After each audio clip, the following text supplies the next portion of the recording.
ബിസ്മില്ലാഹിർ-റഹ്മാനിർ-റഹീം. അൽഹംദുലില്ലാഹി റബ്ബിൽ ആലമീൻ. സ്വലാത്തു വസ്സലാമു അലാ അഷ്റഫിൽ മുർസലീൻ വഅലാ ആലിഹി വസ്ഹബിഹി അജ്മഈൻ. അമ്മാ ബഅദ്. അഊദു ബില്ലാഹി മിനശ് ശൈത്വാനിർ റജീം. ബിസ്മില്ലാഹിർ റഹ്മാനിർ റഹീം. ഫഅഖിം വജ്ഹക ലിദ്ദീനി ഹനീഫൻ ഫിത്രത്തല്ലാഹി അല്ലത്തി ഫതറന്നാസ അലൈഹാ ദാലിക അദ്ദീനുൽ ഖയ്യിം വലാകിന്ന അക്സറന്നാസി ലാ യഅലമൂൻ. സഹോദരങ്ങളെ,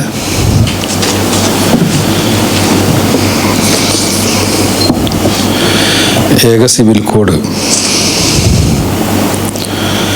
ഇന്ന് കേരളത്തിൽ, ഇന്ത്യയിൽ കത്തിപ്പടർന്നുകൊണ്ടിരിക്കുന്ന ഒരു ചർച്ചാ വിഷയമാണ്. അതിൻ്റെ പിന്നിലുള്ള രാഷ്ട്രീയവും താല്പര്യവും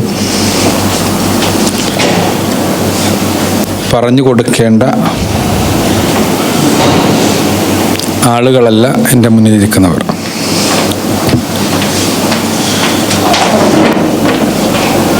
ആ വിഷയത്തിൽ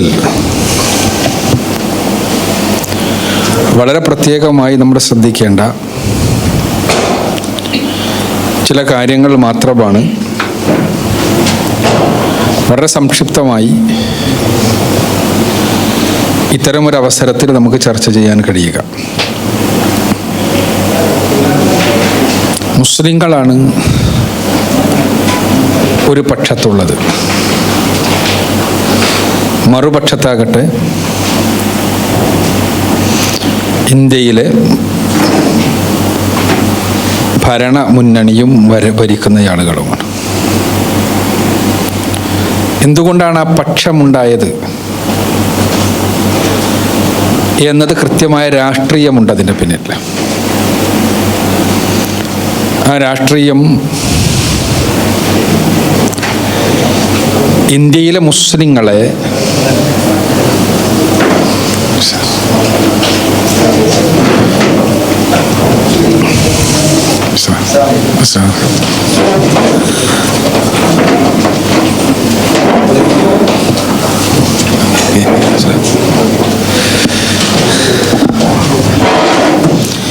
ഇന്ത്യയിലെ മുസ്ലിങ്ങളെ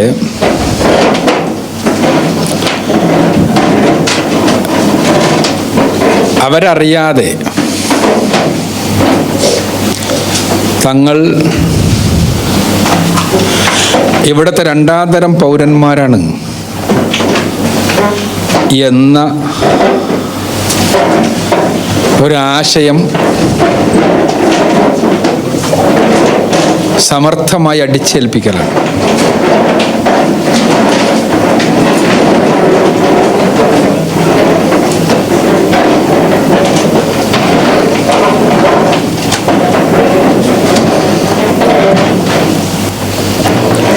ഒരു രാജ്യം, ഒരു നിയമം, വൺ നേഷൻ വൺ ലോ എന്ന സിദ്ധാന്തത്തിൽ അധിഷ്ഠിതമായി ഇപ്പോൾ ചർച്ചകൾ നടക്കുന്നത്. കേവലമായൊരു തിരഞ്ഞെടുപ്പോ പലപ്പോഴും നമ്മൾ ഇതിൻ്റെ അപഗ്രഥനത്തിൽ വരാറുള്ളത് UP തിരഞ്ഞെടുപ്പോ അതോടനുബന്ധിച്ചുള്ളൊരു വർഗീയമായ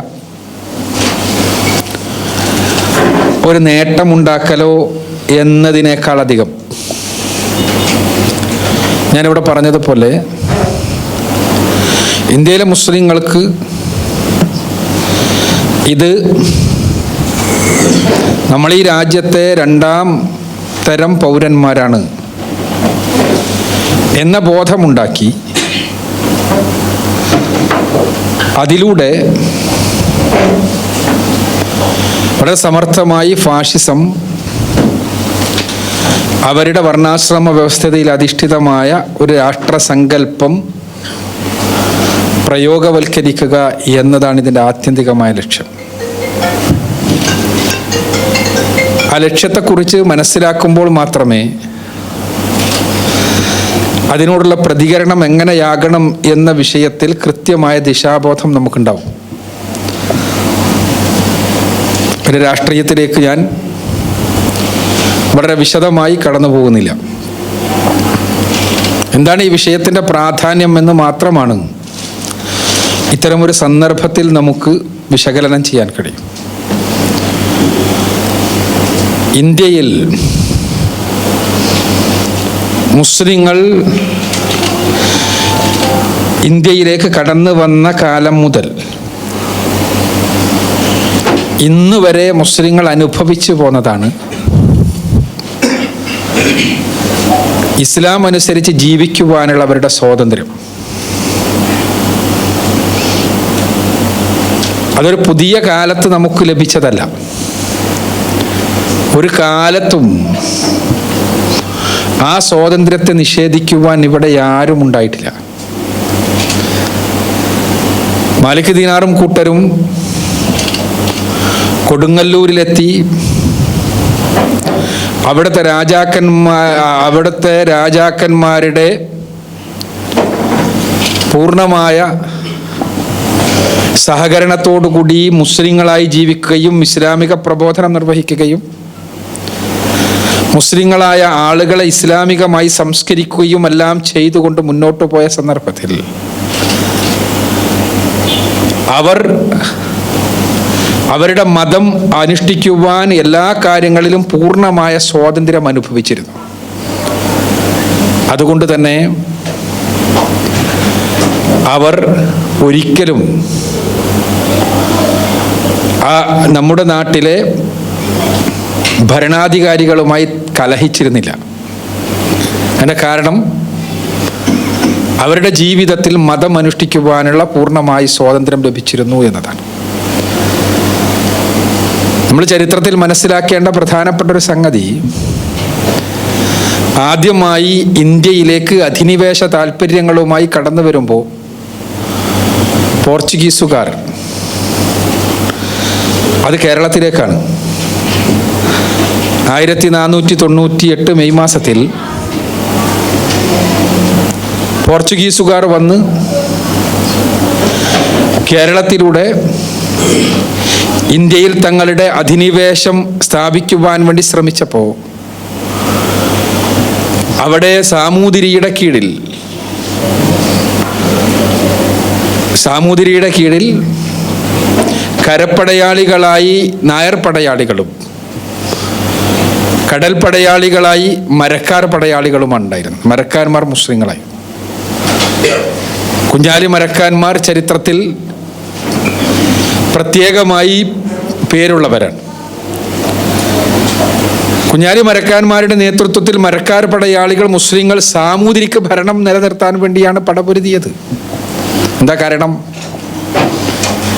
ഇവിടെ മുസ്ലിങ്ങൾക്ക് മുസ്ലിങ്ങളായി ജീവിക്കുവാൻ സ്വാതന്ത്ര്യമുള്ളതുകൊണ്ട്. ചരിത്രത്തിൽ കേരളത്തിലെ മുസ്ലിങ്ങളുടേതായി ആദ്യമായി പുറത്തിറങ്ങിയ ഗ്രന്ഥങ്ങളിലൊന്ന് ഷെയ്ഖ് സൈനുദ്ദീൻ മഖ്ദൂമിൻ്റെ തുഹ്ഫത്തുൽ മുജാഹിദീനാണ്. ആ ഷെയ്ഖ് സൈനുദ്ദീൻ മഖ്ദൂം തുഹ്ഫത്തുൽ മുജാഹിദീൻ എഴുതുന്നത് മുസ്ലിങ്ങളെ അഭിസംബോധന ചെയ്തുകൊണ്ടാണ്. മുസ്ലിങ്ങളോട് പോർച്ചുഗീസുകാർക്കെതിരെ പോരാടണമെന്ന്, ജിഹാദ് ചെയ്യണമെന്നാണ് അദ്ദേഹം പറയുന്നത്. എന്തിന് പോർച്ചുഗീസുകാർക്കെതിരെ ജിഹാദ് ചെയ്യണം? ഇവിടെ മുസ്ലിങ്ങളായി ജീവിക്കുവാൻ അവർ അനുവദിക്കാത്തത് കൊണ്ട്. എന്നിട്ട് ജിഹാദ് ചെയ്തിട്ട് ഇവിടെ എന്താ ചെയ്യേണ്ടത്? ഒരു ഇസ്ലാമിക രാഷ്ട്രം ഉണ്ടാക്കുകയാണോ? അല്ല, മറിച്ച് സാമൂതിരിക്ക് ഭരണം തിരിച്ചേൽപ്പിക്കലാണ് ജിഹാദിന്റെ ലക്ഷ്യം. നമ്മൾ മനസ്സിലാക്കേണ്ടത് എന്തുകൊണ്ടാണത്? മുസ്ലിമായി ജീവിക്കുവാൻ അവർക്ക് സ്വാതന്ത്ര്യം നൽകപ്പെട്ടതുകൊണ്ടാണ്. അങ്ങനെയാണ് ഇന്ത്യ രാജ്യത്ത് ഇസ്ലാം ഇങ്ങനെ കടന്നു വന്നത്. പിന്നീടാണ് ആ കേരളത്തിലേക്ക് ഇസ്ലാം കടന്നു വന്ന് ഒരു നൂറ്റാണ്ടെങ്കിലും കഴിഞ്ഞിട്ടാണ് മുഹമ്മദ് ബിൻ ഖാസിമിന്റെ സിന്ധ് ആക്രമണം നടക്കുന്നത്. സാമ്രാജ്യ വികസനവുമായി ബന്ധപ്പെട്ടുകൊണ്ടുള്ള മുസ്ലിങ്ങളുടെ ഉത്തരേന്ത്യയിലൂടെയുള്ള കടന്നുവരവ്. അതിനുശേഷം പിന്നീട് ഡൽഹി സുൽത്താൻമാരുടെ കാലഘട്ടമുണ്ടായി. ഡൽഹി സുൽത്താൻമാർ ഡൽഹിയിലും ആ ഉത്തരേന്ത്യയിലെ പ്രധാനപ്പെട്ട ഭാഗങ്ങളിലുമെല്ലാം ഭരിച്ചപ്പോഴും ആ സമയത്തെല്ലാം കേരളത്തിലും ദക്ഷിണേന്ത്യയിലുമെല്ലാം നിലനിന്നിരുന്നത് മുസ്ലിങ്ങളല്ലാത്ത ആളുകളുടെ ഭരണം തന്നെ. അന്ന് അവിടെ അവർ ഇസ്ലാമികമായ നിയമങ്ങൾ അനുസരിച്ചു കൊണ്ടാണ് മുന്നോട്ട് പോയത്. നിയമങ്ങൾ അന്ന് മൊത്തത്തിൽ തന്നെ രാജ്യ നിയമങ്ങൾ തന്നെ ഇസ്ലാമികമായിരുന്നു. അതിനുവേണ്ടി പക്ഷേ ഇസ്ലാമിക നിയമങ്ങൾ അനുസരിച്ചുകൊണ്ട് മുന്നോട്ട് പോകുന്ന സന്ദർഭത്തിൽ ഖാദിയും ഖാദി ഖുദാത്തുമെല്ലാം ഉണ്ടായിരുന്ന സമയത്ത് അങ്ങനെയാണ് പേര് വിളിച്ചിരുന്നത്. അവര് ഖാദിക്ക് കീഴിലുള്ള 4 അംഗങ്ങളിൽ ഒരാൾ ഒരു പണ്ഡിറ്റായിരുന്നു. ഹിന്ദുക്കൾക്ക് ഹിന്ദുമതം അനുസരിച്ച് അല്ലെങ്കിൽ അവരുടെ ആ പ്രാദേശികമായ നിയമങ്ങളനുസരിച്ച് വിധിക്കാൻ വേണ്ടി. മുഗളന്മാരെ കാലം വന്നപ്പോൾ ഇസ്ലാമികമായ നിയമങ്ങളനുസരിച്ച് ക്രിമിനൽ നിയമങ്ങളും സിവിൽ നിയമങ്ങളും ഉണ്ടായി. അങ്ങനെ അന്ന് ഔറംഗസീബ് ആലംഗിരിയുടെ കാലഘട്ടത്തിലാണ് വേറെ പ്രസിദ്ധമായ ഫത്താവ ആലംഗിരി എന്ന ഗ്രന്ഥം ഉണ്ടാകുന്നത്.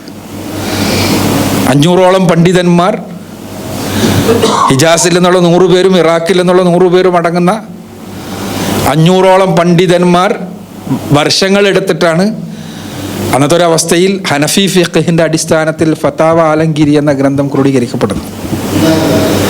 അതും അൽ ഹിദായ എന്ന ഹനഫി ഫിഖ്ഹിന്റെ അടിസ്ഥാന ഗ്രന്ഥവുമായിരുന്നു ഇന്ത്യയിലെ അന്നത്തെ നിയമം.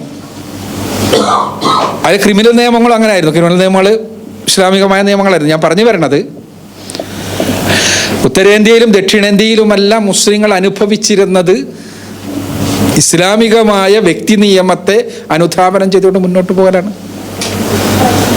പിന്നീട് പോർച്ചുഗീസുകാർ വന്നു, അങ്ങനെ വന്ന് പിന്നീട് ബ്രിട്ടീഷുകാർ വന്നു. ബ്രിട്ടീഷുകാർ ആദ്യമായി 1876 ഒരു ബ്രിട്ടീഷ് നിയമം എന്നുള്ള നിലക്ക് ഇന്ത്യയിൽ കൊണ്ടുവരുന്നത് ഇന്ത്യൻ ക്രിസ്ത്യൻസ് മാരേജ് ആക്ടാണ്. ആ സമയത്തെല്ലാം തന്നെ മുസ്ലിങ്ങൾ അവരുടെ സിവിൽ നിയമം അനുസരിച്ചാണ് മുന്നോട്ട് പോയിരുന്നത്. ബ്രിട്ടീഷുകാർ വരുമ്പോൾ ഇവിടെ ഫത്താവ ആലംഗിരിയുടെയും ഹിദായയുടെയും അടിസ്ഥാനത്തിലുള്ള സാമൂഹ്യ ജീവിതമാണുള്ളത് എല്ലാവർക്കും.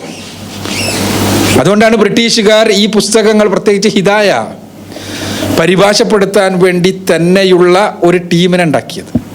ഇവിടെ ഉള്ള അവിടെ നിലനിൽക്കുന്നൊരു നിയമം, ആ നിയമം അനുസരിച്ച് അവർക്ക് ഇടപെടണമെങ്കിൽ അത് അവർക്ക് തിരിയണമല്ലോ. അറബിയിൽ നിന്ന് പേർഷ്യനിലേക്കും പേർഷ്യനിൽ നിന്ന് ഇംഗ്ലീഷിലേക്കും പരിഭാഷപ്പെടുത്തപ്പെട്ടു അൽ ഹിദായ. അങ്ങനെ ബ്രിട്ടീഷുകാർ തന്നെ സാമൂഹ്യ നിയമങ്ങൾ അവര് നടപ്പാക്കിയിരുന്നത് ഈ ഹിദായയുടെ അടിസ്ഥാനത്തിലാണ്. അതുകൊണ്ടാണ് ഇന്ത്യയിൽ ഇസ്ലാം ഹറാമായി കൽപ്പിച്ച അല്ലെങ്കിൽ ഇസ്ലാം കുറ്റകൃത്യമായി കൽപ്പിച്ച കാര്യങ്ങളെല്ലാം ഇന്ത്യയിൽ കുറ്റകൃത്യങ്ങളാണ്. പക്ഷേ കുറ്റത്തിനുള്ള ശിക്ഷ മാത്രമാണ് അവർ മാറ്റിയത്. കുറ്റം ഇന്ത്യയിൽ ഇസ്ലാം കുറ്റകൃത്യമായി പറഞ്ഞ കാര്യങ്ങളെല്ലാം ഇന്ത്യയിലും കുറ്റകൃത്യങ്ങളാണ്. അതെന്തുകൊണ്ടാണെന്ന് വെച്ചാൽ ഇസ്ലാമിക നിയമങ്ങളാണ് ക്രിമിനൽ നിയമങ്ങളുടെ പോലും അടിത്തറ എന്നുള്ളത് കൊണ്ടാണ്. ഞാൻ പറഞ്ഞു വരുന്നത്, അങ്ങനെ ബ്രിട്ടീഷുകാരുടെ കാലത്ത് ഓരോ സ്ഥലങ്ങളിലും മുസ്ലിങ്ങൾ അവരുടെ നിയമങ്ങളനുസരിച്ച് ഇങ്ങനെ വിധിച്ചുകൊണ്ടിരുന്നു. സ്വാഭാവികമായിട്ട് നിങ്ങൾക്കറിയാം മദ്ഹബുകളുടെ പ്രശ്നം, ഓരോ പ്രാദേശികമായ നിയമങ്ങൾ, ഇതെല്ലാം ഉണ്ടായിരുന്നു. അങ്ങനെയാണ് ആദ്യമായി ബ്രിട്ടീഷുകാർ മറ്റുള്ളവരുടെ നിയമങ്ങളിൽ ഇടപെടുന്നത് 1936-ലാണ്. 1936 അവർ പാർസികൾക്ക് വേണ്ടി ഒരു വിവാഹ ബില്ല് പാസാക്കി. അത് പാർസി മാരേജ് ആക്ട് 1936 എന്നറിയപ്പെടുന്നു. അതിൻ്റെ ശേഷം 1937 മുസ്ലിങ്ങൾക്ക് വേണ്ടി ഒരു ബില്ലുണ്ടാകുന്നത്. ശരീഅത്തുമായി ബന്ധപ്പെട്ട് നമ്മൾ അടിസ്ഥാനപരമായി മനസ്സിലാക്കേണ്ടത് ആ ബില്ലാണ് ഇന്ത്യയെ സംബന്ധിച്ചിടത്തോളം മുസ്ലിം പേഴ്സണൽ ലോ. അത് അറിയപ്പെടുന്നത് the Muslim personal law application act എന്നാണ്. 1937 ദ മുസ്ലിം പേഴ്സണൽ ലോ ബ്രാക്കറ്റിൽ ശരീഅത്ത് അപ്ലിക്കേഷൻ ആക്ട്. ആ ആക്ടിൽ ഒന്നും പറയണില്ല. ആ ആക്ടിൽ ആകെ പറയുന്ന കാര്യം മുസ്ലിങ്ങളുടെ വിവാഹമോചനം, ആ വിവാഹമോചനത്തിൽ തന്നെ 8 തരത്തിലുള്ള വിവാഹമോചനങ്ങൾ എടുത്തു പറഞ്ഞിട്ടുണ്ട്. ആ വിവാഹമോചനം, പിന്നെ അനന്തരാവകാശം, വഖഫ് തുടങ്ങിയ കാര്യങ്ങളിൽ മുസ്ലിങ്ങൾ കക്ഷികളായി വന്നാൽ വിധിക്കേണ്ടത് ഇസ്ലാമിക് പേഴ്സണൽ ലോ അനുസരിച്ചാണ്, ശരീഅത്ത് അനുസരിച്ചാണ് എന്ന് മാത്രമാണ് അതിലുള്ളത്. അതാണ് നിയമം. 1937 ഉണ്ടായ നിയമം അതാണ്. അതിനുശേഷം 1939 തന്നെ അതിൽ ചെറിയ ഒരു അഡീഷൻ ഉണ്ടായി. അതിൻ്റെ കാരണം അവിടെ അനഫി ഫിഖാണ്, ഞാൻ പറഞ്ഞല്ലോ, ഹിദായൻ്റെ അടിസ്ഥാനത്തിലായിരുന്നു അവിടെ നിലനിന്നിരുന്ന നിയമങ്ങൾ. അപ്പോൾ അവിടെ ഒരു ചെറിയ പ്രശ്നം ഉണ്ടായിരുന്നു. ഹിദായയുടെ അടിസ്ഥാനത്തിൽ സ്ത്രീകൾക്ക് വിവാഹമോചനത്തിന് വേണ്ടി ഉള്ള സാധ്യത ഖുൽഅ് മാത്രമായിരുന്നു. അഥവാ ഭർത്താവ് നോട് വിവാഹമോചനം ആവശ്യപ്പെടുക എന്ന രീതി മാത്രമായിരുന്നു. ഇസ്ലാം പഠിപ്പിച്ചിട്ടുള്ള ഭർത്താവ് അഥവാ വിവാഹമോചനം ആവശ്യപ്പെട്ടിട്ട് കൊടുത്തിട്ടില്ലെങ്കിൽ, അർഹമായ തലത്തിലാണ് വിവാഹമോചനമെങ്കിൽ അവിടെ കോടതിയെ സമീപിക്കുവാൻ പെണ്ണിന് അവകാശമുണ്ട്. അതിന് ഫസ്ഖ് എന്നാണ് പറയാ. അങ്ങനെ ആ ഫസ്ഖിന് വേണ്ടിയുള്ള ഒരു അഡീഷൻ, അതാണ് മുസ്ലിം മാരേജ് ഡിസൊല്യൂഷൻ ആക്ട് എന്ന് പറയുന്ന 1939. ഈ ഒരു അഡീഷൻ ഒടിച്ചു നിർത്തിയാൽ പിന്നീട് ഒന്നുമില്ല. അതൊന്നും ഹിന്ദുക്കൾക്കോ മറ്റുള്ളവർക്കോ ഒന്നും ഒരു നിയമമല്ല. പ്രാദേശികമായ നിയമങ്ങൾ അനുസരിച്ചാണ് അവർ വിധിച്ചുകൊണ്ടിരിക്കുന്നത്. മുസ്ലിങ്ങൾക്കും പ്രാദേശികമായി ഒരുപാട് വ്യത്യാസങ്ങൾ ഉണ്ടായിരുന്നു അന്ന് 1937 മുമ്പ്. അതെല്ലാം തന്നെ മുസ്ലിങ്ങളുടെ തന്നെ ആവശ്യപ്രകാരം ശരീഅത്ത് അനുസരിച്ച് വിധിക്കുവാനുള്ളൊരു നിയമം ഉണ്ടാവുക മാത്രമാണ് ഉണ്ടായത്. ആ സ്വാതന്ത്ര്യത്തിൻ്റെ സമയത്ത്, സ്വാതന്ത്ര്യ കിട്ടിയതിന് ശേഷം അംബേദ്കറുടെ നേതൃത്വത്തിൽ നിയമങ്ങൾ ഇന്ത്യയുടെ ഭരണഘടന ക്രോഡീകരിക്കുന്നതിന് വേണ്ടിയുള്ള കോൺസ്റ്റിറ്റ്യൂഷൻ അസംബ്ലി നടന്നു വരുന്ന സന്ദർഭത്തിൽ സിവിൽ നിയമങ്ങളുമായി ബന്ധപ്പെട്ട ചർച്ചകളുണ്ടായി. അപ്പോൾ മുസ്ലിങ്ങൾക്ക്, പാർസികൾക്ക് ഓൾറെഡി തന്നെ അവിടെ സിവിൽ നിയമങ്ങളിൽ പാർസി സെൻ്റവസ്ഥയനുസരിച്ച് വിധിക്കാനുള്ള നിയമമുണ്ട്. മുസ്ലിങ്ങൾക്ക് അവരുടെ സിവിൽ നിയമങ്ങളിൽ ഇസ്ലാമിക ശരീഅത്ത് അനുസരിച്ച് വിധിക്കാനുള്ള നിയമമുണ്ട്. ശരീഅത്തും ക്ലിയറാണ് അന്ന്. കാരണം അന്നത്തെ ഒരു അവസ്ഥയിൽ ഹിദായയുടെ അടിസ്ഥാനത്തിലാണ് വിധിക്കാറുള്ളത്. അപ്പോൾ അതും ക്ലിയറാണ്. പിന്നെയുള്ള ആളുകൾ ആരാണ്? ഹിന്ദുക്കൾ എന്നറിയപ്പെടുന്ന ആളുകളാണ്. ആ ഹിന്ദുക്കൾ എന്നറിയപ്പെടുന്ന ആളുകളിൽ ഹിന്ദുക്കൾ എന്നറിയപ്പെടുന്നവരും സിഖുകാരും ബുദ്ധന്മാരും ജൈനന്മാരും ഉള്ളത്. അവർക്ക് ഒരു നിയമമില്ല, പ്രാദേശികമായ നിയമങ്ങളാണ്. അതിൽ തൊട്ട് കളിക്കാൻ അവർ സമ്മതിക്കില്ല, ഓരോ പ്രദേശത്തുള്ള ആളുകൾ. ഈ സന്ദർഭത്തിലാണ് ഒരു സിവിൽ നിയമം ഇല്ലാതെ ഹിന്ദുക്കൾക്ക്, സിഖുകാർക്ക്, ബൗദ്ധന്മാർക്ക്, ജൈനന്മാർക്കോ സിവിൽ നിയമമില്ലാതെ ആണ് ഇന്ത്യയുടെ ഭരണഘടന ക്രോഡീകരിക്കപ്പെടുന്നത്. ആ സമയത്താണ് ആ ഭരണഘടനയുടെ ഭാഗമായി 4-ാം ഭാഗത്ത് ഡയറക്റ്റീവ് പ്രിൻസിപ്പിൾസ് എന്ന് പറയുന്ന മാർഗനിർദ്ദേശക തത്വങ്ങളിൽ പ്രത്യേകമായി എടുത്തു പറയുന്നത് ഒരു കോമൺ സിവിൽ കോഡ്, ഒരു യൂണിഫോം സിവിൽ കോഡ് ആവശ്യമാണ്. അതിനുവേണ്ടി നാട് ശ്രമിക്കണമെന്ന്. അവിടെ ഉദ്ദേശിക്കപ്പെട്ടത് ഇത്ര മാത്രമേ ഉള്ളൂ. മുസ്ലിങ്ങളെ സംബന്ധിച്ചിടത്തോളം ഒരു കോഡുണ്ട്, പാർസികളെ സംബന്ധിച്ചിടത്തോളം ഒരു കോഡുണ്ട്. ബാക്കിയുള്ള ആളുകൾക്ക് പ്രാദേശിക നിയമങ്ങളല്ലാതെ കൃത്യമായി രേഖീകരിക്കപ്പെട്ടൊരു കോഡില്ല. അതുകൊണ്ട് തന്നെ അവർക്കൊരു കോഡ് വേണം. ആ കോഡ് ബാക്കിയുള്ള അവർക്കൊന്നും യൂണിഫോം അല്ല. അവരുടെ മുസ്ലിങ്ങൾക്ക് യൂണിഫോമാണ് അന്നത്തെ സിവിൽ കോഡ്. മുസ്ലിങ്ങളെ സംബന്ധിച്ചിടത്തോളം യൂണിഫോമാണത്. അതേ പാർസികളെ സംബന്ധിച്ചിടത്തോളം യൂണിഫോമാണ്. എന്നാൽ ബാക്കിയുള്ളവർക്ക് യൂണിഫോം അല്ല. അഥവാ ഇന്ത്യയിൽ കേരളത്തിലുള്ള ഹിന്ദുവിനുള്ള നിയമമല്ല വേറൊരു സ്ഥലത്തുള്ള ഹിന്ദുവിനുള്ള നിയമവും. കാരണം ആ പ്രദേശത്തുള്ള നിയമം എന്താണോ അതാണ്. അതുകൊണ്ട് തന്നെ പലപ്പോഴും ജഡ്ജിമാർക്കെല്ലാം പ്രയാസമുണ്ട്. അപ്പം അതുകൊണ്ടാണ് അങ്ങനെ ഒരു ഡയറക്റ്റീവ് പ്രിൻസിപ്പിൾ ഉണ്ടായത്. ഈ ഡയറക്റ്റീവ് പ്രിൻസിപ്പിളിനെ കുറിച്ചുള്ള ചർച്ചയിൽ അന്ന് തന്നെ ആദ്യമായി ഖായിദെ മില്ലത്ത് മുഹമ്മദ് ഇസ്മായിൽ സാഹിബും അത് നമുക്ക് അംഗീകരിക്കാൻ കഴിയില്ല എന്ന് സംസാരിച്ചിട്ടുണ്ട്. അദ്ദേഹം പൊതുവായി ഇസ്ലാമികമായ തലം വെച്ചുകൊണ്ട് സംസാരിച്ചപ്പോൾ അന്നത്തെ പാർലമെന്റിന്റെ മുന്നിൽ അന്നത്തെ നിയമവിശാരദന്മാരിൽ അഗ്രഗണ്യനായിരുന്ന കേരളക്കാരനായിരുന്ന മർഹൂം ബി പോക്കർ സാഹിബ് അദ്ദേഹം നടത്തിയൊരു പ്രഭാഷണമുണ്ട്. ഡയറക്റ്റീവ് പ്രിൻസിപ്പിൾസായി വെക്കുന്ന ഈ സാധനം മുസ്ലിങ്ങളുടെ തലയിലെ, ന്യൂനപക്ഷങ്ങളുടെ തലയിലെ ഒരേ ഡെമോക്രസിൻ്റെ വാള് പോലെ ആയിത്തീരരുത് എന്ന് പറഞ്ഞുകൊണ്ട് നല്ല ഒരു ഉഗ്രം പ്രസംഗമാണ്. ഇതിനെക്കുറിച്ചുള്ള രേഖകൾ നമുക്ക് കാണാൻ കഴിയും. ഞാൻ പറയുന്നത് അത് ഉണ്ടായ സാഹചര്യം അത് വിശദീകരിച്ചപ്പോൾ അന്ന് തന്നെ അംബേദ്കർ അദ്ദേഹത്തോട് പറഞ്ഞു എന്നാണ് പറയപ്പെടുന്നത്. രേഖകളിലില്ല അത്. ഇത് സത്യത്തിൽ ഹിന്ദുക്കളെ ഉദ്ദേശിച്ചുകൊണ്ട് അവർക്ക് യൂണിഫോമായ സിവിൽ കോഡ് ഇല്ല. ആ യൂണിഫോം ആയിട്ടുള്ള സിവിൽ കോഡ് ഈ മുസ്ലിങ്ങൾക്ക് യൂണിഫോമായ സിവിൽ കോഡ് ഉണ്ട്. യൂണിഫോം എന്ന് പറഞ്ഞാൽ ഇന്ന് ഇവർ മനസ്സിലാക്കുന്നത് പോലെ എല്ലാവർക്കും ഒരേ തലവലുപ്പം എന്നല്ല അർത്ഥം. യൂണിഫോം സ്കൂൾ നടത്തുമ്പോൾ സ്കൂളിൽ യൂണിഫോം ഉണ്ട്. LKG-കാർക്ക് പിന്നെ അതേപോലെ തന്നെ പ്രൈമറി സ്കൂളിലുള്ള ആളുകൾക്കും അല്ലെങ്കിൽ പിന്നെ സെക്കൻഡറി സ്കൂളിലുള്ള ആളുകൾക്കെല്ലാം ഓരോ യൂണിഫോം അല്ല. ചിലക്ക് ഫ്രോക്ക് ഉണ്ടാവും, ചിലക്ക് പിന്നെ ചുരിദാർ ഉണ്ടാവും, ട്രൗസർ ഉണ്ടാവും, പാൻറ് ഉണ്ടാവും. ഇതെല്ലാം പ്രായത്തിനനുസരിച്ച് വ്യത്യാസം ഉണ്ടാകും. മുസ്ലിങ്ങൾക്ക് യൂണിഫോം ആയിട്ടുള്ള ഒരു സിവിൽ കോഡ് ഉണ്ട്, മുസ്ലിങ്ങൾക്കുള്ള ശരിയത്ത് ആക്ട് ഉണ്ട്. ക്രിസ്ത്യാനികൾക്ക് യൂണിഫോം ആയിട്ടുള്ള സിവിൽ കോഡ് ഉണ്ട്. അത് നേരത്തെ തന്നെ 1872 തന്നെ ഉള്ളതാണ്. പാർസികൾക്കുണ്ട്.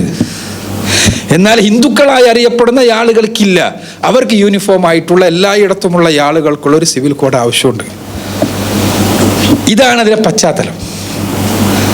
പക്ഷെ 1954 സ്പെഷ്യൽ മാരേജ് ആക്ട് ഉണ്ടായി.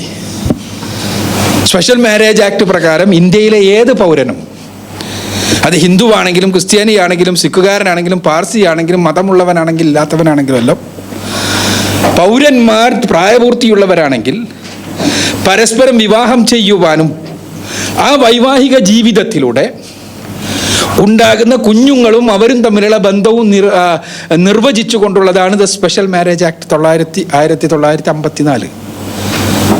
അതനുസരിച്ച് ഇന്ത്യയിലെ ഏത് പൗരനും വിവാഹം ചെയ്യുവാനുള്ള ഒരു രേഖയുണ്ടായി.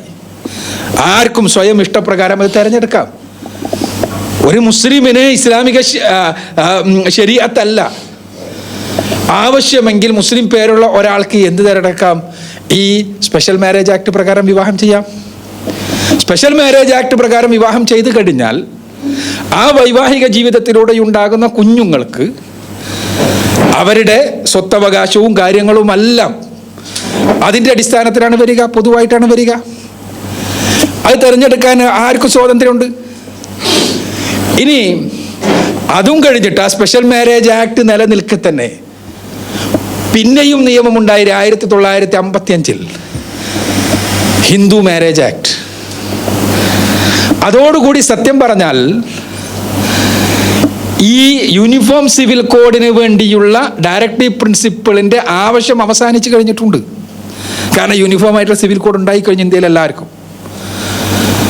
അന്ന് ഹിന്ദു പേഴ്സണൽ ലോ എന്നറിയപ്പെടുന്ന ഹിന്ദു മാരേജ് ആക്ട് 1955 അതുണ്ടായപ്പോൾ ഹിന്ദുക്കളിൽ നിർവചനത്തിലുണ്ട്. അതായത് ഹിന്ദുക്കളും ബുദ്ധന്മാരും ജൈനന്മാരും സിഖുകാരുമാണ്.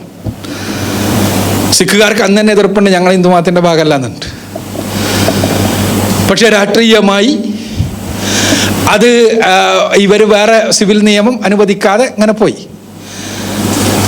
അങ്ങനെയാണ് സിഖുകാർക്ക് അവർക്ക് സ്വന്തമായ സിവിൽ നിയമം, അവരുടെ രീതിയിലുള്ള വിവാഹത്തിന് നിയമം വേണമെന്നുള്ള ആവശ്യമുണ്ടായിരുന്നു. 2007 പാകിസ്ഥാൻ വളരെ സമർത്ഥമായൊരു കളി കളിച്ചു. പാകിസ്ഥാനിലും നല്ലൊരു സിഖ് സമൂഹമുണ്ട്. പാകിസ്ഥാനിൽ സിഖുകാരുടെ വിവാഹത്തിന് പറയാം ആനന്ദ് എന്നാണ്. ആനന്ദ് മാരേജ് ആക്ട് എന്ന് പറഞ്ഞിട്ടൊരു ആക്ട് കൊണ്ടുവന്നു. എന്നിട്ട് സിഖ് മതപ്രകാരം ആനന്ദ വിവാഹം എന്ന് പറയുന്ന സിഖ് വിവാഹത്തിൻ്റെ നിയമമനുസരിച്ച് വിവാഹം ചെയ്യാൻ ഉള്ള സ്വാതന്ത്ര്യ ഒരു ആക്ടാണത്. ആ ആക്ടിൽ പ്രത്യേകം പറഞ്ഞു, ലോകത്തെവിടെയുള്ള സിഖുകാരനും ഈ ആക്ട് അനുസരിച്ച് വിവാഹം ചെയ്യുകയും ഈ ആക്ട് അനുസരിച്ച് പാകിസ്ഥാനിൽ രജിസ്റ്റർ ചെയ്യുകയും ചെയ്യാം. അതോടുകൂടി ലോകത്തെ എല്ലാ ഭാഗത്തുള്ള സിഖുകാരും പാകിസ്ഥാനിൽ ഈ നിയമം അനുസരിച്ച് രജിസ്റ്റർ ചെയ്യാൻ തുടങ്ങി. സ്വാഭാവികമായും ഇന്ത്യക്ക് വഴങ്ങിക്കൊടുക്കേണ്ടി വന്നു. അങ്ങനെയാണ് 2012 ആനന്ദ വിവാഹ അമെൻമെന്റ് ആക്ട് ഉണ്ടാകുന്നത്. അങ്ങനെ 6 വിവാഹ നിയമങ്ങൾ ഇന്ത്യ രാജ്യത്തുണ്ട്. 1872 ക്രിസ്ത്യൻ വിവാഹ നിയമം, 1936 പാർസി വിവാഹ നിയമം, 1937 മുസ്ലിം വിവാഹ നിയമം അല്ലെങ്കിൽ മുസ്ലിം ശരിയത്ത് ആക്ട് അതനുസരിച്ചുള്ള വിവാഹ നിയമം, 1954 സ്പെഷ്യൽ മാരേജ് ആക്ട്, 1955 ഹിന്ദു വിവാഹ നിയമം, 2012 ആനന്ദ വിവാഹ നിയമം. ഇത് ഇന്ത്യയിൽ ആർക്കും ഇതിലേത് നിയമവും സ്വീകരിക്കാം.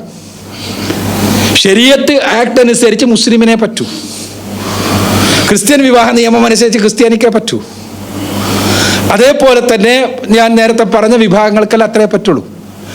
എന്നാൽ 1954 സ്പെഷ്യൽ മാരേജ് ആക്ട് അനുസരിച്ച് ആർക്കും വിവാഹം ചെയ്യാം. അപ്പം നിയമം ഏത് നിയമമാണെന്ന് തിരഞ്ഞെടുക്കാനുള്ള സ്വാതന്ത്ര്യം പൗരൻ്റേതാണ്. ഒരു നിർബന്ധം ഇവിടില്ല. ആ സ്വാതന്ത്ര്യത്തിൽ ഈ സ്വാതന്ത്ര്യം കൊടുക്കാൻ പറ്റുകയില്ല എന്നുള്ളതാണ് ഇവിടുത്തെ പ്രശ്നം. പോലത്തെ അവിടെയാണ് ഇസ്ലാമിന് പൊതുവെ വളരെ പ്രയാസകരമായ ചില തലങ്ങൾ ഉണ്ടാകുന്നത്. അതെന്താണ്? മുസ്ലിമിനെ സംബന്ധിച്ചിടത്തോളം അയാളുടെ വ്യക്തി ജീവിതത്തിൻ്റെ എല്ലാ ഭാഗത്തും ഇസ്ലാം അനുസരിച്ച് മുന്നോട്ട് പോകാൻ അയാൾ ബാധ്യസ്ഥനാണ്.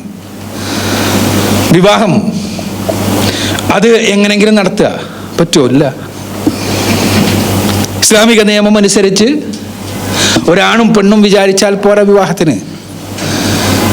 സാധാരണഗതിയിൽ പെണ്ണിൻ്റെ വലിയുണ്ടാകണം.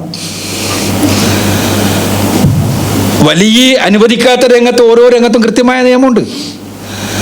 അതുപോലെ തന്നെ മദ്ഹബുകൾ തമ്മിൽ ചില അഭിപ്രായ വ്യത്യാസങ്ങൾ ആ രംഗത്തുണ്ട്. വലിയ അഥവാ ഒരു പെണ്ണിന് ഇഷ്ടപ്പെട്ട ഒരു പുരുഷനെ ന്യായമായ കാരണത്താലല്ലാതെ വിവാഹം ചെയ്യാൻ ഒരു വലിയ അഥവാ പിതാവ് അനുവദിക്കുന്നില്ലെങ്കിൽ അതിൻ്റെ അടുത്ത പുരുഷനായിട്ടുള്ള ഒരാളെ ആ പെണ്ണിന് ഉത്തരവാദപ്പെടുത്താനുള്ള അനുവാദമുണ്ട്. അതും ഉണ്ടായിട്ടില്ലെങ്കിൽ നാടിൻ്റെ ഭരണാധികാരിയോട് പറഞ്ഞിട്ട് കോടതി വഴി അത് നേടിയെടുക്കാനും ഇസ്ലാമിൽ നിയമമുണ്ട്. ഇനി അതൊന്നും അല്ലെങ്കിൽ ഹനഫി മദ്ഹബ് അനുസരിച്ച് പെണ്ണിന് തന്നെ അങ്ങനത്തെ ഒരു സാഹചര്യത്തിൽ, വളരെ അനിവാര്യമായ സാഹചര്യത്തിൽ നേർക്ക് നേരെ വിവാഹ ബന്ധത്തിൽ ഏർപ്പെടാനുമുള്ള സ്വാതന്ത്ര്യം നൽകുന്നത് ഹനഫി മദ്ഹബിൽ മാത്രമുള്ള കാര്യമാണത്. ഞാൻ പറയുന്നത് ആരെയൊക്കെ വിവാഹം ചെയ്യണം, എങ്ങനെ വിവാഹം നടക്കണമെന്ന കാര്യത്തിൽ ഇസ്ലാമികമായ നിയമങ്ങൾക്ക് കൃത്യമായ കാഴ്ചപ്പാടുണ്ട്. അതേപോലെ തന്നെ വൈവാഹിക ജീവിതത്തിൽ ഉണ്ടാകുന്ന കുഞ്ഞുങ്ങൾ, ആ കുഞ്ഞുങ്ങളുമായി ബന്ധപ്പെട്ട ഓരോ വിഷയങ്ങളിലും കൃത്യമായ കാഴ്ചപ്പാടുണ്ട്. ഇപ്പൊ സ്വത്തവകാശം സാരമായിട്ട് പറയാറുള്ളൊരു വിഷയമാണല്ലോ. സ്വത്തവകാശത്തിന്റെ കാര്യത്തിൽ ഓരോരുത്തർക്കും ഇഷ്ടമനുസരിച്ച് സ്വത്ത് വീതിച്ചെടുക്കാൻ പറ്റുമോ? പരിശുദ്ധ ഖുർആനിൽ ജീവിത നിയമങ്ങളുമായി ബന്ധപ്പെട്ട് ഏറ്റവും കൂടുതൽ വിശദീകരിക്കപ്പെട്ടിട്ടുള്ള 2 കാര്യങ്ങളാണ്. ഒന്ന് ത്വലാഖും, മറ്റൊന്ന് സ്വത്തവകാശം. സ്വത്തവകാശത്തെക്കുറിച്ച് ഖുർആനിലെ 4-ാമത്തെ അധ്യായം സൂറത്തുൻ നിസാഇലെ 7 മുതൽ 13 വരെയുള്ള വചനങ്ങളിൽ വളരെ കൃത്യമായി ഉള്ള പരാമർശങ്ങളുണ്ട്. വളരെ കൃത്യമായിട്ടുള്ള പരാമർശങ്ങൾ. ആ പരാമർശങ്ങൾ തുടങ്ങുന്നത് തന്നെ 7-ാമത്തെ വചനം തുടങ്ങുന്നത് തന്നെ ലിർറിജാലി നസീബും മിമ്മാ തറക്കൽ വാലിദാനി വൽ അഖ്റബൂന വലിന്നിസാഇ നസീബും മിമ്മാ തറക്കൽ വാലിദാനി വൽ അഖ്റബൂന എന്ന് പറഞ്ഞുകൊണ്ടാണ്. അതിന് വിപ്ലവകരമായ, അന്നത്തെ ഒരു അവസ്ഥയിൽ വിപ്ലവകരമായ വർത്തമാനമാണ്.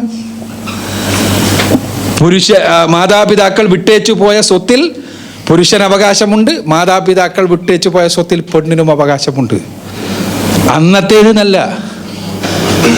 1950കളുടെ അവസാനം വരെ ലോകത്തിന് മുന്നിൽ തന്നെ വളരെ വിപ്ലവകരമായ വർത്തമാനാണത്. പെണ്ണിന് അവകാശം, പെണ്ണിന് സ്വന്തം സ്വത്ത്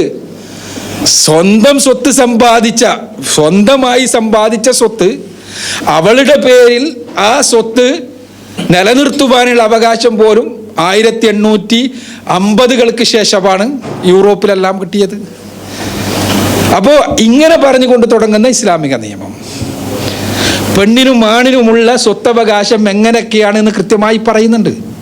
ഇപ്പോൾ 11ാമത്തെ ആയത്തിൽ സ്വത്തവകാശത്തെക്കുറിച്ച് ഇങ്ങനെ പറഞ്ഞ് ഓരോന്നും പറഞ്ഞ് ലിദ്ദക്കരി മിസ്ലു ഹദ്ദിൽ ഉൻസൈൻ എന്നെല്ലാം പറഞ്ഞിട്ട് ആയത്ത് അവസാനിക്കുന്നത് ഫരീളത്തൻ മിനല്ലാഹ് ഇന്നല്ലാഹ കാന അലീമൻ ഹക്കീമ എന്ന് പറഞ്ഞുകൊണ്ടാണ്. ഈ സ്വത്തവകാശ നിയമങ്ങൾ പറഞ്ഞിട്ട് പറയുന്നത് ഇത് അള്ളാഹുവിൽ നിന്നുള്ള നിർബന്ധ നിർദ്ദേശമാണ്. അള്ളാഹു അഗാധജ്ഞനും യുക്തിമാനുമാണ്. എന്നിട്ട് 12ാമത്തെ ആയത്തിൽ ഇതേപോലെ തന്നെ വേറെ കുറേ നിയമങ്ങൾ, ആയത്തിൽ കുട്ടികളുമായിട്ട് ബന്ധപ്പെട്ടതാണെങ്കിൽ അതല്ലാത്ത അടുത്ത ബന്ധുക്കളുമായി ബന്ധപ്പെട്ട നിയമങ്ങൾ ഇങ്ങനെ പറയാം. എന്നിട്ട് ആ ആയത്ത് അവസാനിപ്പിക്കുന്നത് എങ്ങനെയാണ്? വസിയ്യത്തൻ മിനല്ലാഹ് വല്ലാഹു അലീമുൻ ഹക്കീം എന്ന് പറഞ്ഞുകൊണ്ടാണ്. ഇത് അള്ളാഹുവിൽ നിന്നുള്ള സന്മാർഗ നിർദ്ദേശമാണ്. അള്ളാഹു യുക്തിമാനും കൗശലപൂർണനുമാകുന്നു. അതിൻ്റെ ശേഷം 13ാമത്തെ ആയത്ത് തുടങ്ങുന്ന തന്നെ തിൽക ഹുദൂദുല്ലാഹ്, അള്ളാഹുവിൽ നിന്നുള്ള കൃത്യമായ മാർഗനിർദ്ദേശമാണിത്, നിയന്ത്രണ രേഖകളാണിത്. എന്നിട്ട് വമൻ യുതിഇല്ലാഹ വറസൂലഹു, അള്ളാഹുവിനെയും റസൂലിനെയും അനുസരിക്കുന്നവർക്ക് സ്വർഗ്ഗലോകമുണ്ട്. അപ്പൊ ഈ ആയത്തുകളിൽ എന്താ പറയണത്? വ്യക്തിയോട് ഇസ്ലാം അനുസരിച്ച് അള്ളാഹുവിൻ്റെ നിയമമനുസരിച്ച് വിധിക്കൽ മുസ്ലിമിൻ്റെ ബാധ്യതയാണെന്നാണ്. വേറൊരു മതഗ്രന്ഥങ്ങളിലും ഈ രൂപത്തിലില്ല. കേവലമായ നിയമങ്ങൾ എന്നുള്ള നിലക്ക് പറഞ്ഞു പോയിട്ടുണ്ട് ബൈബിൾ പഴയ നിയമത്തിൽ. അത് പുതിയ നിയമക്കാർക്ക് ബാധകമല്ല. അതേപോലെ തന്നെ ഹിന്ദുമത ഗ്രന്ഥങ്ങളിൽ, സ്മൃതികളിൽ, യമനുസ്മൃതിയിലും യാജ്ഞവൽക്യ സ്മൃതിയിലുമെല്ലാം സ്വത്ത് എങ്ങനെ വിതരണം ചെയ്യണമെന്ന് പറഞ്ഞു പോയിട്ടുണ്ട്. അതറ്റ സാധാരണ ഹിന്ദുക്കൾക്ക് ബാധകമല്ല. ഇന്നത്തെ ഹിന്ദുക്കളെ സംബന്ധിച്ചിടത്തോളം അവർ സ്വീകരിക്കണമില്ല. എന്ന് പറഞ്ഞാൽ മതനിയമം എന്നുള്ളവർക്ക് നിർബന്ധമുള്ള കാര്യമല്ല അവർക്ക്. എന്നാൽ മുസ്ലിമിനെ സംബന്ധിച്ചിടത്തോളം ഇത്തരം നിയമങ്ങളെല്ലാം അവന് അള്ളാഹുവിൻ്റെ ഹദ്ദുകളാണ്, അള്ളാഹുവിൻ്റെ നിയന്ത്രണ രേഖകളാണ്. ആ നിയന്ത്രണ രേഖകൾ അനുസരിക്കാക്കാൻ മുസ്ലിമിന് കഴിയില്ല. പടച്ചോൻ കൽപ്പിച്ചതിനെതിരെ ഒരു പടപ്പിൻ്റെയും, ഏത് പടപ്പാണെങ്കിലും പടച്ചവൻ്റെ കൽപ്പനക്കെതിരെ ഒരു പടപ്പ് കൽപ്പിച്ചാൽ അതനുസരിക്കാൻ പാടില്ല എന്നുള്ളതാണ് ഇസ്ലാമിക നിയമം. റസൂലുള്ളാഹി സ്വല്ലല്ലാഹു അലൈഹി വസല്ലം വളരെ പച്ചയായി പറഞ്ഞ കാര്യമാണിത്. അപ്പം അതുകൊണ്ട് തന്നെ ശരീഅത്ത് അനുസരിച്ചല്ലാതെ മുസ്ലിമിന് ജീവിക്കാൻ കഴിയില്ല. അത് ഇസ്ലാമികമായ ജീവിത ക്രമത്തിൻ്റെ ഭാഗമാണ്. അവിടെയാണ് രാഷ്ട്രം ഇടപെടാൻ ശ്രമിക്കുന്നത് ഏക സിവിൽ കോഡ് പറഞ്ഞുകൊണ്ട്. അത് തന്നെയാണ് ആ രംഗത്തെ പ്രശ്നം. അതുകൊണ്ടാണ് മുസ്ലിങ്ങൾക്ക് ആ രംഗത്ത് പ്രശ്നമുണ്ടാകുന്നത്. അപ്പോഴാണ് വളരെ സമർത്ഥമായ കോർപ്പറേറ്റ് ബുദ്ധിയിൽ നിന്ന് ഉദിച്ച ഈ രംഗത്തെ വളരെ സമർത്ഥമായൊരു സംഭവമാണ് മുത്തലാഖ് എടുത്തുക എന്നുള്ളത്. അത് പഠിച്ചിട്ട് തന്നെയാണ് കാര്യം. എന്താ കാരണം? മുസ്ലിങ്ങൾക്കിടയിൽ തന്നെ അഭിപ്രായ വ്യത്യാസമുള്ളൊരു വിഷയമാണിത്. അതുകൊണ്ട് തന്നെ അതെടുത്തിട്ടാൽ മുസ്ലിങ്ങൾ തന്നെ തർക്കിച്ചിട്ട് അതിൻ്റെ ഇടയിലൂടെ വളരെ സമർത്ഥമായി അവർക്ക് കാര്യം നേടാൻ കഴിയും. എന്താ മുത്തലാഖ്? 3 തവണയുള്ള തലാഖ്. ഇതിനാണ് മുത്തലാഖ്, ഒന്നിച്ച് ചെല്ലുന്നതിനാണ് മുത്തലാഖ് എന്ന് പറയാ. ഇവിടെ നിയമം എന്താണ്? പരിശുദ്ധ ഖുർആനിൽ ഞാൻ നേരത്തെ പറഞ്ഞതുപോലെ ത്വലാഖുമായി ബന്ധപ്പെട്ട നിയമങ്ങൾ വളരെ കൃത്യമായി വിശദീകരിച്ചിട്ടുണ്ട്. ഞാൻ വിശദീകരിക്കേണ്ട ആവശ്യമില്ല, നിങ്ങൾക്ക് എല്ലാവർക്കും അറിയാവുന്നതാണ്. ഒരു പെണ്ണിനെ വിവാഹം ചെയ്ത് കഴിഞ്ഞാൽ ആ വിവാഹത്തിൽ വിവാഹം മറ്റുള്ള മതങ്ങളെപ്പോലെ ഒരു സാക്രമെന്റ് അല്ല മുസ്ലിമിന്. സാക്രമെന്റ് എന്ന് പറഞ്ഞാൽ ഒരു മതപരമായ ഒരു ചടങ്ങല്ല.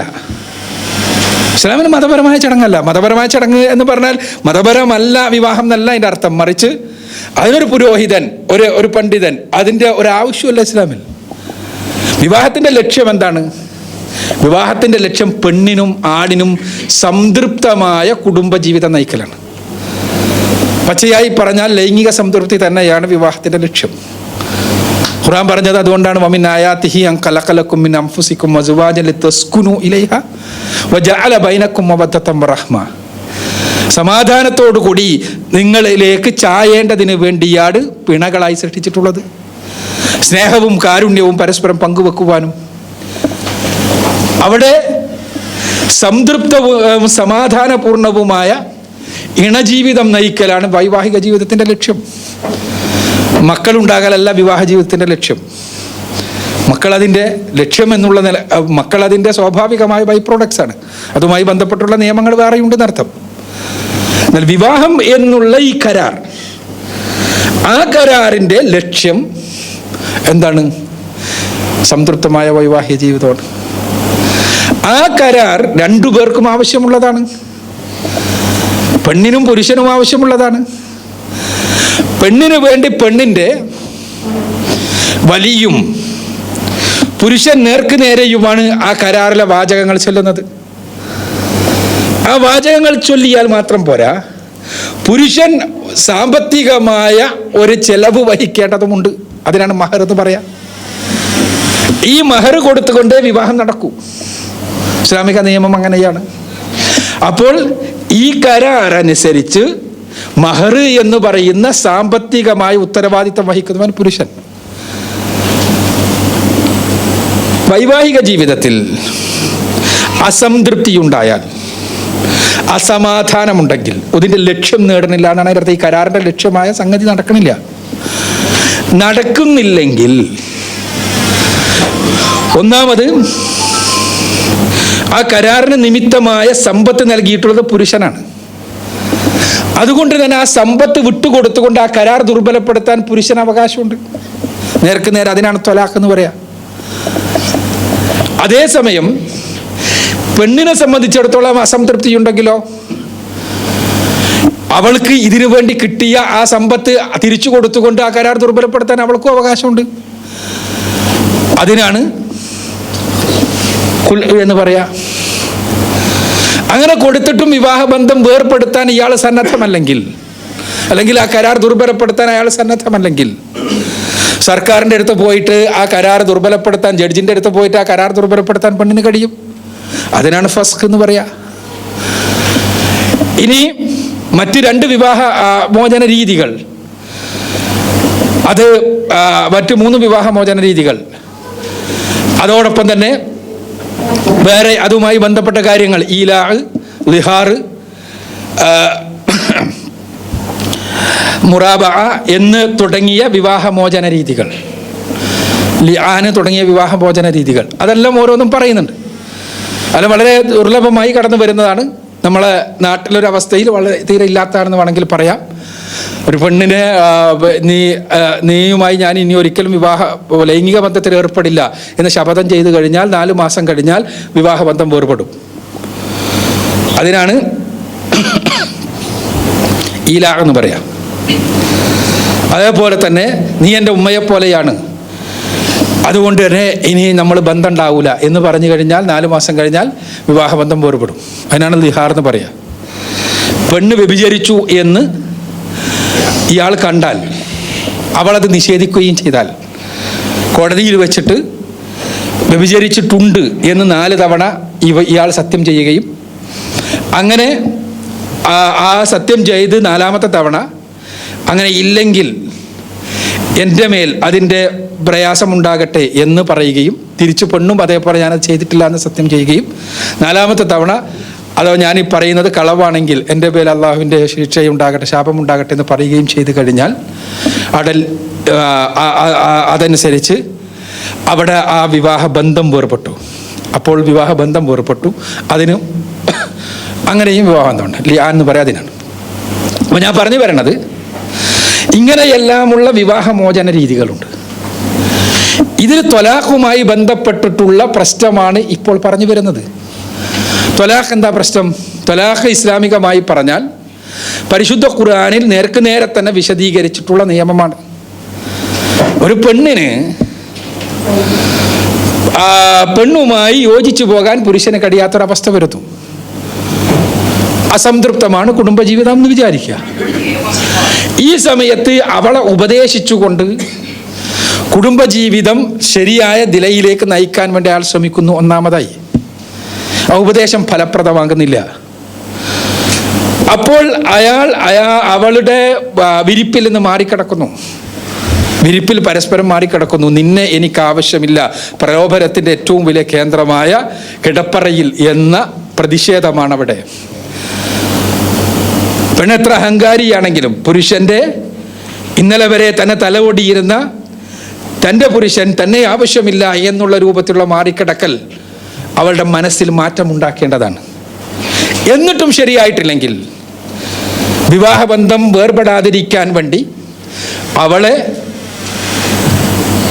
അവളെ ചെറിയ തോതിൽ ശിക്ഷണത്തിന് ഇസ്ലാം അനുവദിക്കുന്നു. മൂന്നാമത്തേത് അതാണ്.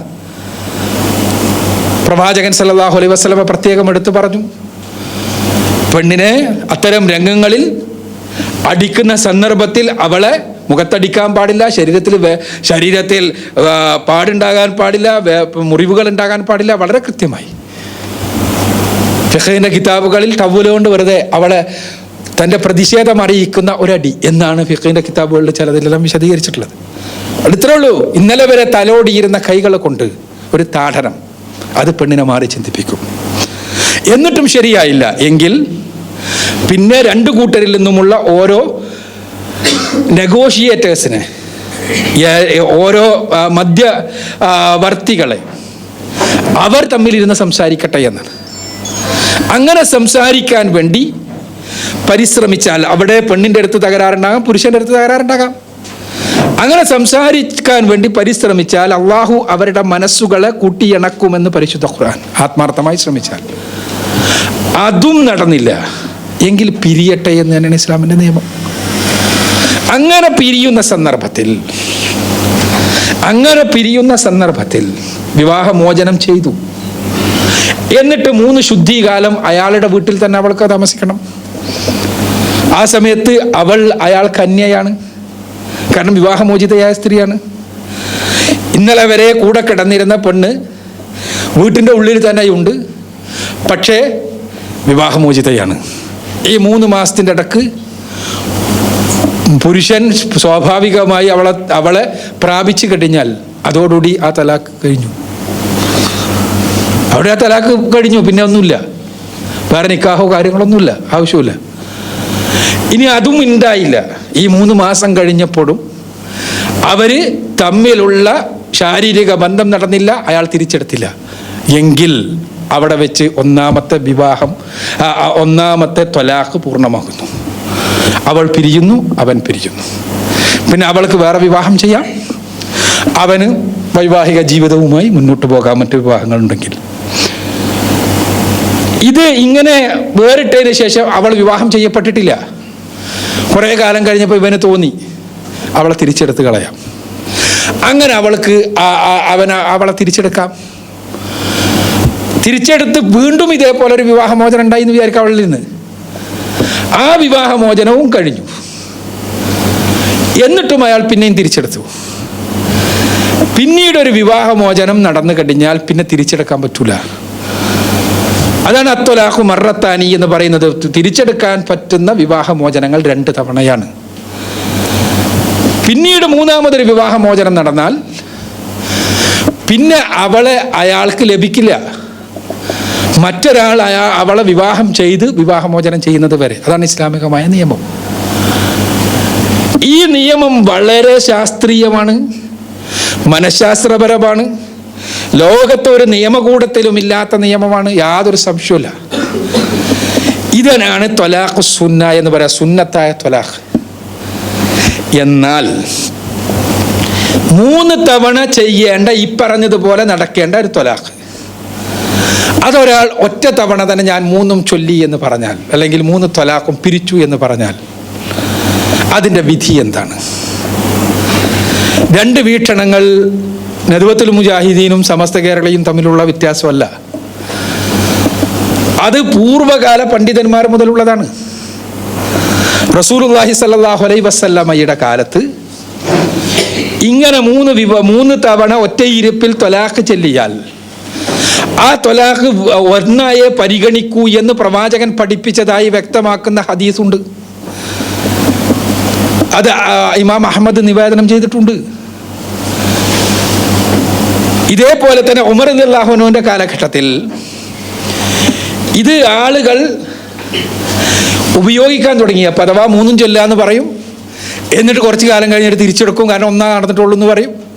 അപ്പം ആളുകൾ ഒരു തരം ഈ രംഗത്ത് അള്ളാഹുവിൻ്റെ നിയമത്തെ വെച്ച് കളിക്കാൻ തുടങ്ങിയപ്പോൾ ഉമർ റളിയല്ലാഹു അൻഹു 3 ചെല്ലുന്നത് 3 തലാഖായി പിരിയും എന്ന നിയമം ഒരു ശിക്ഷയായി ഉണ്ടാക്കി, ഒരു ശിക്ഷയായിട്ട് ഉണ്ടാക്കിയതാണ്. അവിടെ ഈ 2 ഹദീസുകളും വെച്ചുകൊണ്ട്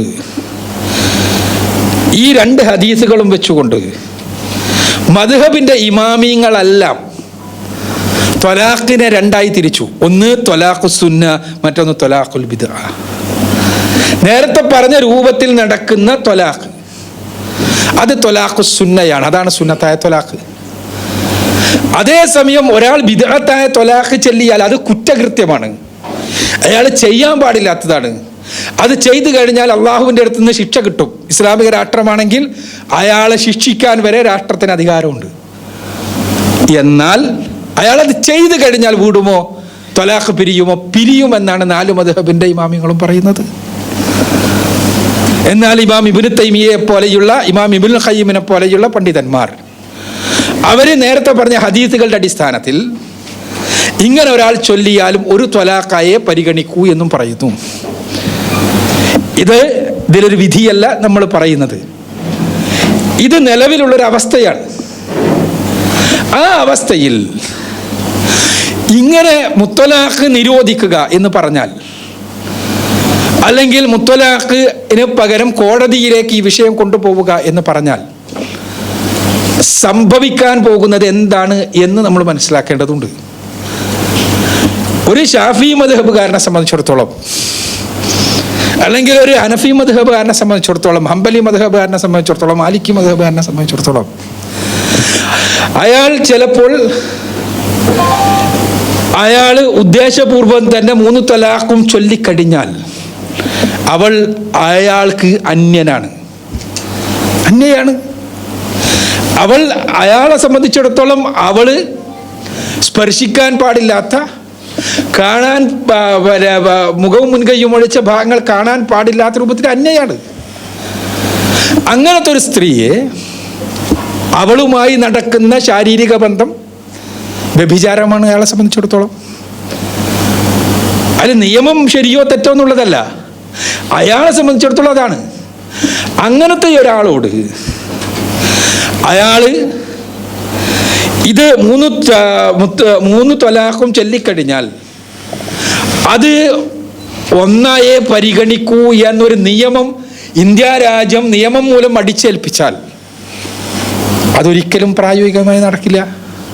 നിയമം മൂലം അടിച്ചേൽപ്പിച്ചാൽ അയാളെ സംബന്ധിച്ചിടത്തോളം അവളായിട്ട് ബന്ധപ്പെടാൻ പറ്റൂല, ഒരുമിച്ച് ജീവിക്കാൻ പറ്റൂല. കാരണം അയാളുടെ മതം അയാൾക്ക് മദ്ഹബാണ്.